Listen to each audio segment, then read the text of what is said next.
In this video, I'll show you how you can fix Black Ops 6, internet lag or high ping or some packet loss issues. The first thing you want to do is come here and search for CMD, right click and run as an administrator. In here we want to type in these commands that I have right here. So the first one would be ipconfig space /flush DNS, press enter and then type the next one, enter, then the next one, enter. Once you've done that, you can just close it down. And then what we want to do is we want to search for control panel. In here, view by large icons and choose network and sharing center.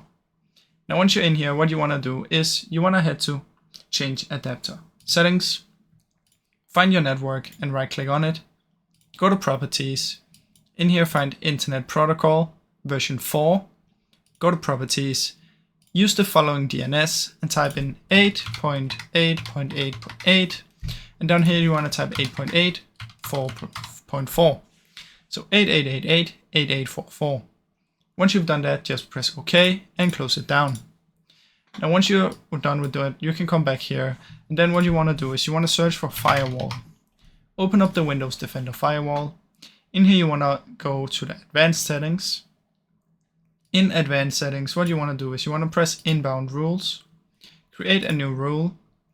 In here you want to choose port, next, UDP, and in here you want to type in these numbers 49152-65535.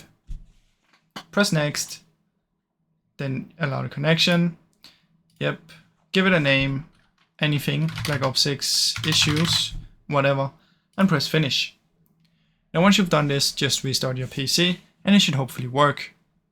Now, if it still doesn't work, there's one last thing that we can simply try, and that's basically by right-clicking on the internet, open network and internet settings, change adapter options, or you can just go back here from the control panel like we were before, and then simply right-click disable and right-click enable.